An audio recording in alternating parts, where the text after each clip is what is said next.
कर्ण बने इस 5 बड़े दान के कारण दुनिया के सबसे बड़ा दानवीर। आइए जानते हैं वो कौन कौन सा 5 बड़ा सा दान था। भगवान कृष्ण ने भी कर्ण को सबसे बड़ा दानी माना है। अर्जुन ने एक बार कृष्ण से पूछा कि सब कर्ण की इतनी प्रशंसा क्यों करते हैं। तब कृष्ण ने 2 पर्वतों को सोने में बदल दिया और अर्जुन ने कहा कि इस सोने को गांव वालों में बांट दो। अर्जुन ने सारे गांव वालों को बुलाकर और पर्वत काट काट कर देने लगे और कुछ समय बाद थक कर बैठ गए। तब श्री कृष्ण ने कर्ण को बुलाया और सोने को बांटने के लिए कहा तो कर्ण ने बिना कुछ सोचे समझे गांव वालों को कह दिया कि ये सारा सोना गांव वालों का ही है और वे इसे आपस में बांट लें। तब कृष्ण ने अर्जुन को समझाया कि कर्ण दान करने से पहले अपने हित के बारे में नहीं सोचता। इसी बात के कारण उन्हें सबसे बड़ा दानवीर कहा जाता है। पहला, कवच और कुंडल। भगवान कृष्ण यह भली भांति जानते थे कि जब तक कर्ण के पास उसका कवच और कुंडल है तब तक उसे कोई नहीं मार सकता। ऐसे में अर्जुन की सुरक्षा की कोई गारंटी नहीं। उधर देवराज इंद्र भी चिंतित थे क्योंकि अर्जुन उनका पुत्र था। भगवान कृष्ण और देवराज इंद्र दोनों जानते थे कि जब तक कर्ण के पास पैदाइशी कवच और कुंडल है वह युद्ध में अजेय रहेगा। दोनों ने मिलकर योजना बनाई और इंद्र एक विप्र के वेश में कर्ण के पास पहुंच गए और उनसे दान मांगने लगे। कर्ण ने कहा मांगो। विप्र बने इंद्र ने कहा नहीं, पहले आपको वचन देना होगा कि मैं जो कुछ मांगूंगा आपको देना होगा। कर्ण ने तैस में आकर जल हाथ में लेकर कहा हम प्रण करते हैं विप्रवर, अब तुरंत मांगिए, अब क्षण भी देर ना कीजिए। राजन, आपके शरीर के कवच और कुंडल हमें दान स्वरूप चाहिए। एक पल के लिए सन्नाटा छा गया। कर्ण ने इंद्र की आंखों में झांका और फिर दानवीर कर्ण ने बिना एक क्षण भी गंवाए अपने कवच और कुंडल अपने शरीर से खंजर की सहायता से अलग किए और विप्रवर को सौंप दिए। इंद्र ने तुरंत वहां से दौड़ लगा दी और दूर खड़े रथ पर सवार होकर भाग गए। लेकिन कुछ मील जाकर इंद्र का रथ नीचे उतरकर भूमि में धंस गया।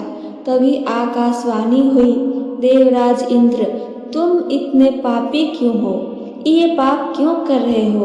अपने पुत्र अर्जुन की जान बचाने के लिए तूने छल पूर्वक कर्ण की जान खतरे में डाल दी है। अब यह रथ यही धंसा रहेगा और तू भी यही धंस जाएगा। तब इंद्र ने कर्ण को कवच कुंडल के बदले अमोघ अस्त्र दिया था। दूसरा, कुंती को दान में दिया वचन। एक बार कुंती कर्ण के पास गई और उससे पांडवों की ओर से लड़ने का आग्रह करने लगी। कर्ण को मालूम था कि कुंती मेरी माँ है। कुंती के लाख समझाने पर भी कर्ण नहीं माने और कहा कि जिसके साथ मैंने अब तक का अपना सारा जीवन बिताया उसके साथ मैं विश्वासघात नहीं कर सकता। तब कुंती ने कहा कि क्या तुम अपने भाइयों को मारोगे? इस पर कर्ण ने बड़ी ही दुविधा की स्थिति में वचन दिया, माते, तुम जानती हो कि कर्ण के यहाँ याचक बनकर आया कोई भी खाली हाथ नहीं जाता। अतः मैं तुम्हें वचन देता हूँ कि अर्जुन को छोड़कर मैं अपने अन्य भाइयों पर शस्त्र नहीं उठाऊंगा। तीसरा, कृष्ण ने ली दान की परीक्षा। जब महाराज युधिष्ठिर इंद्रप्रस्थ पर राज्य करते थे तब वे काफी दान आदि दिया करते थे। पांडवों को इसका अभिमान होने लगा। भीम व अर्जुन ने श्री कृष्ण के समक्ष युधिष्ठिर की प्रशंसा शुरू की कि वे कितने बड़े दानी हैं। लेकिन कृष्ण ने उन्हें बीच में ही रोक कर कहा, हमने कर्ण जैसे दानवीर कहीं नहीं देखा। पांडवों को यह बात पसंद नहीं आई। तब कृष्ण ने कहा कि समय आने पर सिद्ध कर दूंगा। कुछ ही दिनों बाद एक याचक युधिष्ठिर के पास आया और बोला, महाराज, आपके राज्य में रहने वाला एक ब्राह्मण हूँ और मेरा व्रत है कि बिना हवन किए कुछ भी नहीं खाता पीता हूँ मैं। कई दिनों से मेरे पास यज्ञ के लिए चंदन की लकड़ी नहीं है। यदि आपके पास हो तो मुझ पर कृपा करें, अन्यथा हवन तो पूरा नहीं होगा। मैं भी भूखा प्यासा ही मर जाऊंगा। युधिष्ठिर ने तुरंत कोषागर के कर्मचारी को बुलवाया और कोष से चंदन की लकड़ी देने का आदेश दिया। संयोग से कोषागर में सूखी लकड़ी नहीं थी। तब महाराज ने भीम व अर्जुन को चंदन की लकड़ी का प्रबंध करने को आदेश दिया, लेकिन काफी दौड़ धूप के बाद भी सूखी लकड़ी की व्यवस्था नहीं हो पाई। तब ब्राह्मण को हताश होते देख कृष्ण ने कहा, मेरे अनुमान से एक स्थान पर आपको लकड़ी मिल सकती है, आइए मेरे साथ। ब्राह्मण यह बात सुनकर खुश हो गए, बोला कहाँ पर? तब भगवान ने अर्जुन व भीम का भी वेश बदलकर ब्राह्मण के संग लेकर चल दिए। कृष्ण सबको लेकर कर्ण के महल में गए। सभी ब्राह्मणों के वेश में थे, अतः कर्ण ने उन्हें पहचाना नहीं। याचक ब्राह्मण ने जाकर लकड़ी की अपनी मांग वहीं दोहराई। कर्ण ने भी अपने भंडार के मुखिया को बुलवाकर सूखी लकड़ी देने के लिए कहा। वहाँ भी सूखी लकड़ी नहीं थी। ऐसे में ब्राह्मण निराश हो गया। अर्जुन और भीम प्रश्न सूचक निगाहों से भगवान कृष्ण को ताकने लगे, लेकिन श्री कृष्ण अपनी चिर परिचित मुस्कान लिए चुपचाप बैठे रहे। तभी कर्ण ने कहा, हे ब्राह्मण देव, आप निराश न हो, एक उपाय है मेरे पास। उसने अपने महल की खिड़की दरवाजों में लगी चंदन की लकड़ी काट काट कर ढेर लगा दी। फिर ब्राह्मण से कहा, आपको जितनी लकड़ी चाहिए कृपया ले जाइए। कर्ण ने लकड़ी ब्राह्मण के घर पहुंचाने का प्रबंध भी कर दिया। ब्राह्मण कर्ण को आशीर्वाद देता हुआ लौट गया। पांडव व श्री कृष्ण भी लौट आए। वापस आकर भगवान ने कहा, साधारण अवस्था में दान देना कोई विशेषता नहीं है। असाधारण परिस्थिति में भी किसी के लिए अपने सर्वस्व को त्याग देने का ही नाम दान कहलाता है। अन्यथा हे युधिष्ठिर, चंदन की लकड़ी की खिड़की द्वार तो आपके महल में भी बने थे। चौथा, यौवन दान देना।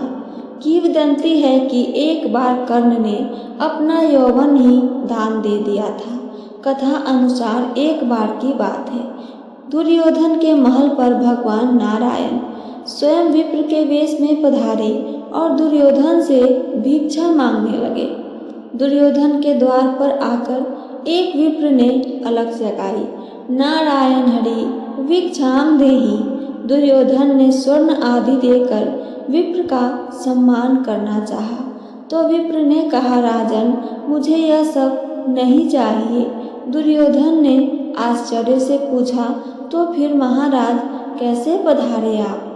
विप्र ने कहा, मैं अपनी वृद्धावस्था से दुखी हूँ। मैं चारों धाम की यात्रा करना चाहता हूँ, जो युवा अवस्था के स्वस्थ शरीर के बिना संभव नहीं है। इसलिए यदि आप मुझे दान देना चाहते हैं तो यौवन दान दीजिए।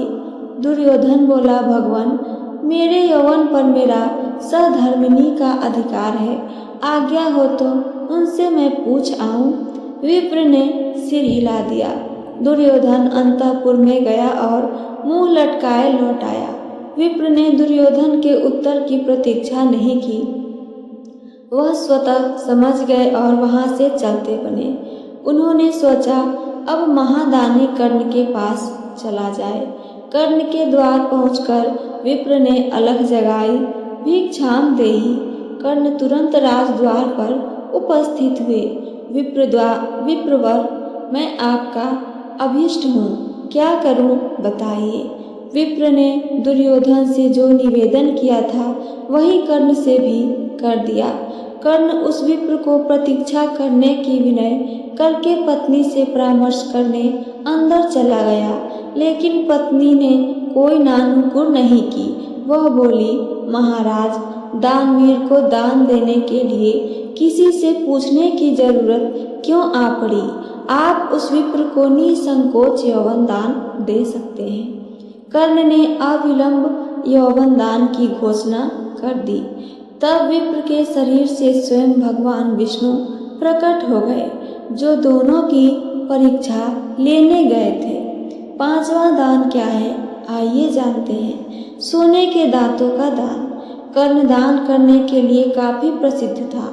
कहते हैं कि कर्ण जब युद्ध क्षेत्र में आखिरी सांस ले रहा था तो भगवान कृष्ण ने उसकी दानशीलता की परीक्षा लेनी चाहिए।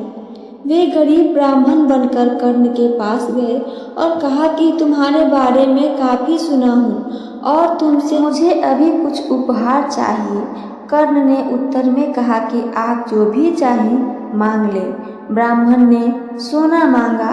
कर्ण ने कहा कि सोना तो उसके दांत में है और आप इसे ले सकते हैं।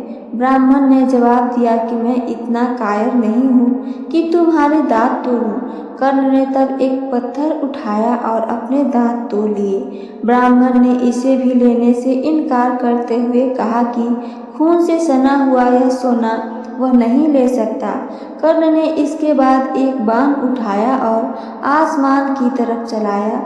इसके बाद बारिश होने लगी और दांत भी धुल गए।